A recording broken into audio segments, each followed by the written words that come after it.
Hi, I'm Daniel. I'm a sleep physician, and if you're insomnia, this channel is for you. Ellen has a question of how bedtime restriction, also unfortunately named sleep restriction, can be effective even if you at baseline sleep much less than that window that you are supposed to adhere to when doing bedtime restriction. We'll talk about that and more in today's episode. Welcome back, everyone. Hope you're doing really good. This is episode 191 on the Insomnia Insight channel. And if you're new here, then a big welcome to you, of course. Now, yesterday we talked about how trial and error is not a good strategy when it comes to insomnia, because part of trial and error is like you abandon anything that doesn't work quickly, so you get to the solution, quicker. That's how trial and error works. But for insomnia, you really have to commit to what really works, which is cognitive behavioral therapy for insomnia, or CBT or CBTi. Now, in a comment from episode 189 from yesterday, Ellen wrote the following. She wrote, I will admit that I was skeptical that CBTi would work for me because of the I'm never sleepy thing. So for a little background, Ellen, one of the Ellen's things was that she never felt sleepy, although she slept very little. And to be honest, I still don't understand how it did. Was a sleep restriction protocol originally designed for people who couldn't sleep through the night to compress their sleep into more sustained, deeper sleep? It doesn't really make sense for sleep onset insomnia, especially where it's more than just taking a while to sleep, where it's not falling asleep because you're seldom sleepy. When I started a 5.5 hour window, and just a quick comment here. So this technique that I feel should be called maybe bedtime restriction, or maybe sleep expansion, because you're expanding the amount of time you, proportional to the time you spend sleeping in bed. Anyway, it's mostly known as sleep restriction, which is very unfortunate because, of course, you don't want to restrict sleep, But anyway, it works as follows. You have trouble sleeping, then you decide, or you're told, or you decide that you're going to spend less time in bed. You're going to go to bed later and wake up still early, so you're spending less time in bed, and you build up a strong sleep drive, and that sleep drive, the need for sleep that accumulates as you stay awake, helps you sleep. That's how that works. For anyone that's maybe new to the channel here. So when I started, a 5.5 hour window wasn't restriction at all. It was double what I was getting. 5.5 was my target goal, something I wasn't sure was reachable. So can you explain how sleep restriction works its magic when it's not really restriction? Turns out that my sleep restriction window is probably what I will be sustaining naturally, since I can do fine with 5.5 hours of restorative sleep. Is a sleep restriction when it's not really restriction, not resetting so much physiologically, but just helping psychologically, along with stimulus control, to not force sleep earlier than your body is ready for, and thus achieve more success in falling asleep and avoid the frustration and fear that spirals. I just, before I started filming this, I was like, what am I going to tell Ellen? What can be the most helpful? So I thought of this, like, starting with the kind of the basics here.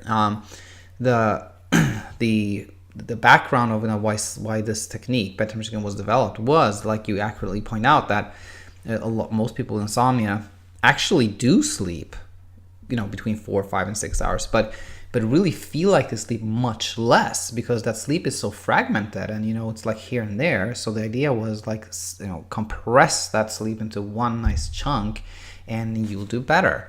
And so, one way it works is what we talked about, like you stay awake for like you have kind of complete wakefulness. You're completely out of bed, completely awake for a longer time, and then you can get more complete, more deep sleep, building that sleep drive, that need for sleep. That's number one. Number two, oftentimes just simply telling people that, no, you're actually going to bed too early, you should go to bed later, and then telling people that you don't necessarily need 8 hours. That's a myth, and that that can take pressure off you. Like you allude to that in the comment, that pressure to, like, I have to sleep kind of goes away in a bit when you tell people, no, you should stay up later.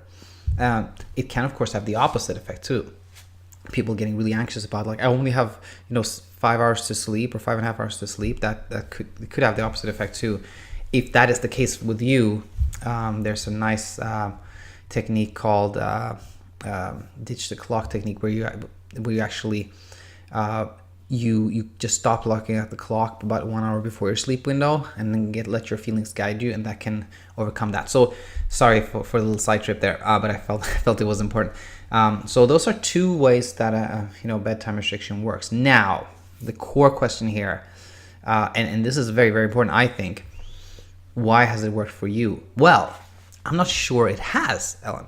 I'm not sure it has, and this is super important, because for a lot of people pretty much feel that CBTi is bedtime restriction or sleep restriction, and maybe stimulus control, that sleep restriction and stimulus control equals CBTi.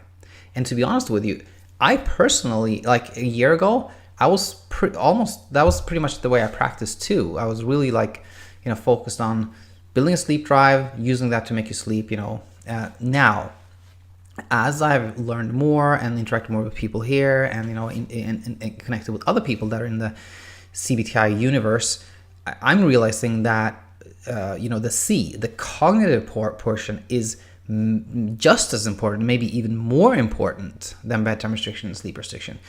And just understanding how insomnia develops, the 3P model, super important. Understanding sleep effort, that everything you do to try to sleep, even if that is turning the lights down low and reading a boring book, everything like that you try to do to make yourself sleep does not work. Understanding basic sleep physiology, all that, the cognitive portion is, I think, just as important. So I think for you, Ellen, perhaps it's not so much the bedtime restriction, the stimulus control that has helped, although that's important too, of course. But for you, maybe knowing that initially you slept very, very little, much less than your sleep window, maybe it's more the cognitive part of CBTi that has been helpful to you.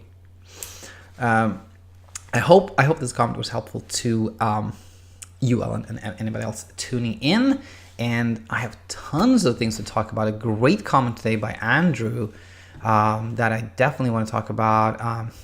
PEXI has things about PEXI, and still haven't talked about diet, and I have answers for a couple of people. So much more coming up. I might do a mega podcast episode on Thursday and just squeeze a lot of things in there, but we'll see. Anyway, thanks everybody for all support, comments, emails. I love it. I'm super happy and thankful. And if you have a question or anything, leave a comment here or send me an email, daniel@insomniainsight.co, and I'll see you back here real soon. Until then, take it easy.